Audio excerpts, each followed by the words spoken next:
DC isn't worried about continuity in their movies. There's a huge new theory about who might be the real big bad in The Last Jedi, and we got a new look at Riverdale Season 2. So yeah, we had a lot to cover on today's Nerdist News Talks Back.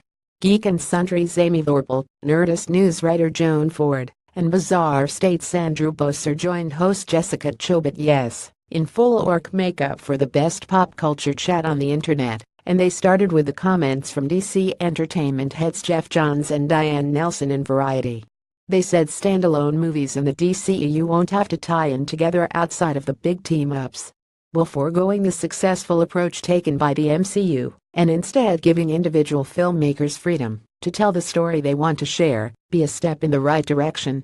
Or is this yet another in a long line of DCEU mistakes? And would we have preferred Man of Steel with a lighter, less neck-snippy tone? After leaving behind Krypton and Themyscira, the panel set off for the galaxy far, far away to talk about latest monumental Last Jedi theory.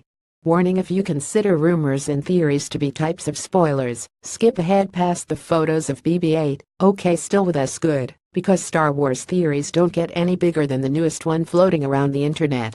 That's because it says Snoke is a Wizard of Oz misdirect from Disney, and the true villain of the last two movies in the sequel trilogy is really Luke Skywalker.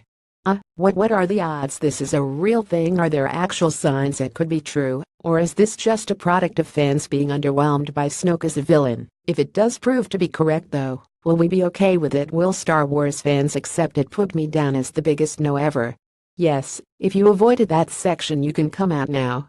Because the gang ended by breaking down the new Riverdale Season 2 trailer we got this week. Learn why we're excited for it, and why should you be watching the show. Also, what do we expect from the Sugar Man this year? Could we really get an appearance from a certain teenage witch named Sabrina? And who else would we like to see make a cameo? As always, Nerdist News Talks Back was live today at 100 p.m. Pacific Standard Time on our YouTube and Alpha channels, just like it is every weekday. Tune in with us so you can be part of the conversation. Just like the DCEU, you don't have to worry about continuity issues if you missed the last installment.